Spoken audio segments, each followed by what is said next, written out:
Last night I was dreaming, I was in my SUV, and I was feeling kind of empty because it has no DVD, so I filled it full of fossil from the bosom of the earth, which I burned up by the barrel on my long commute to work, where I worked at what I hated just to keep up with the bills. In our times, we seem trapped in between two very powerful forces.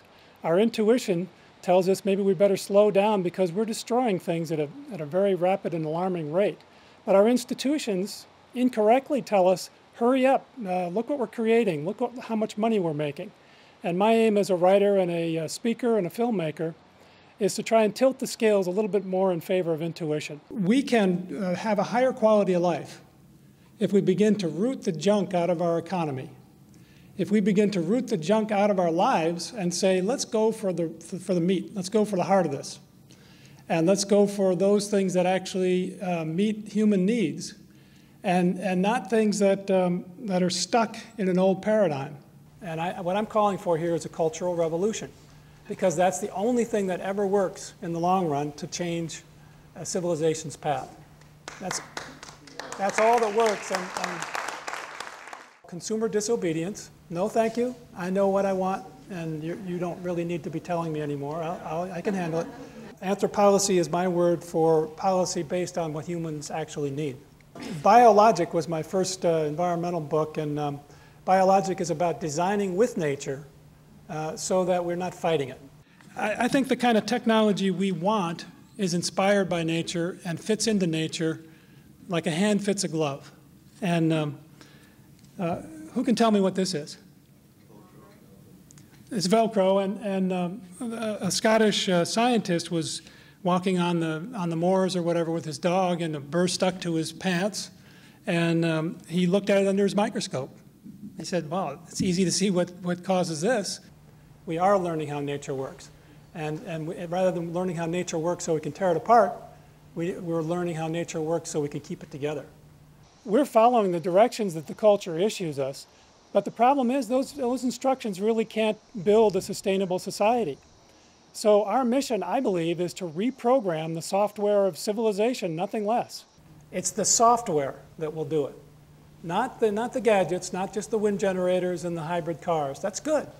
But even green overconsumption is overconsumption. I characterize it as a lifestyle support system that we're on right now.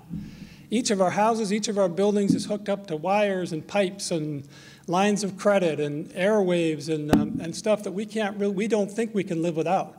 And the environment is just sort of, raw materials. I co-authored the book Affluenza, which became a bestseller.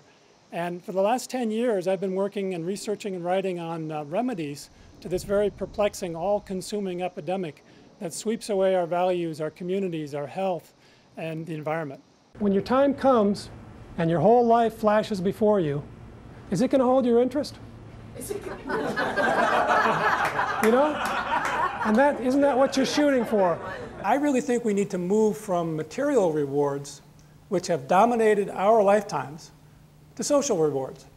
If, in fact, we're trying to get the material stuff to get the security, safety, and status, let's just go directly to that. Let's be the kindest person on the block, the person who knows the most about historical evolution of the country. Let's be people who are so engaged with what they're doing that they don't feel a need to be consuming so much. And that's my underlying motive. I'm not a moralist here. I'm a pragmatist. I'm saying we will not be able to continue at this level, so how do we learn to love it? What do you think? Our table decided no, we would not choose the money. You would choose the time. Here's what the average American, how we spend our time. The typical American will spend 6 months of his life sitting at red lights, 8 months opening junk mail, 1 year searching for misplaced items, 2 years trying to return calls to people who aren't there, 4 years cleaning house, and 5 years waiting in line. There you go. Now you're getting old, you know. And what have you done? You've messed with your stuff. And can we figure out a way to? We went off the gold standard. Can we figure out a way to go off the stuff standard? I envision a society that can deliver twice the satisfaction for half the resources that we're now using. Comparing the U.S. to 14 European Union countries, we come out 15th in many of the things that matter the most. Our footprint is much larger, almost double of Germany's, for example. And that means that we are going to have to continue to be an aggressive country in order to feed our gratification, in order to feed our lifestyle. We use 30 acres per average American, and the wealthy use 75, 100 acres per lifestyle. And we only have, if you multiply the 300 million people times the 30 acres, that's 9 billion acres. And we only have 2.2 billion acres in this country. We forget. You know, I have the cloth bags, and sometimes I forget to take them to the car. In my neighborhood, we've made this pact that we're going to not use plastic bags anymore. And somebody admitted to me the other day that they snuck back with their cloth bag back to the car and put the groceries into the cloth bag so they wouldn't be seen with the plastic bag. I tell stories about projects and people who are changing the way we provide food, energy, products, and community. And this is my front yard, you know, and it's got strawberries rather than grass or anything else that I have to maintain a lot. And my payoff is the kids sneaking into the yard and stealing the strawberries.